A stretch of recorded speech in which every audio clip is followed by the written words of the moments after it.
স্পেসে ৬টি এরকম ভয়ঙ্কর বস্তু রয়েছে যেগুলো পুরো পৃথিবীকে ধ্বংস করে দিতে পারে। এগুলো সম্পর্কে আমাদের অলরেডি ওয়ার্নিং করা হয়ে গেছে। নাম্বার 1, এনইউ, নিয়ার আর্থ অবজেক্ট। এনইউ এরকম অ্যাস্ট্রয়েড যারা পৃথিবীর আশেপাশে ঘুরতে থাকে। নাসা ১,০০০-এরও বেশি এরকম অ্যাস্ট্রয়েড চিহ্নিত করেছে যেগুলো পৃথিবীর সাথে হিট করতে পারে। Number 2, commits. কমিটস কিউপার বেটসে থাকে। কমিটসের অরবিট আনপ্রেডিক্টেবল, যেকোনো সময় চেঞ্জ হয়ে পৃথিবীর দিকে দিয়ে আসতে পারে। Number 3, supernova. পৃথিবীর আশেপাশে একটি সুপারনোভা এক্সপ্লোশন ঘটলে এটির ইম্প্যাক্টে পুরো পৃথিবীর ক্লাইমেট ধ্বংস হয়ে যাবে।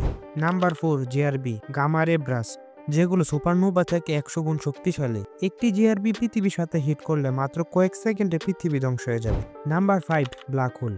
আমাদের মিল্কি সেন্টারে একটি ব্ল্যাক হোল রয়েছে সেটা নয়। এটি ছাড়াও আমাদের গ্যালাক্সিতে হাজারো ব্ল্যাক হোল রয়েছে। এটির একটিও যদি আমাদের সৌরজগতের কাছে আসে তাহলে পুরো সৌরজগৎ এটির ভিতর হারিয়ে যাবে। Number 6, coronal mass ejection. আমাদের সূর্য এরকম কিছু ভয়ঙ্কর রেডিয়েশন ইজেক্ট করে যেগুলোর একটা পুরো পৃথিবীর জিও সিস্টেম ধ্বংস করে দিতে পারে।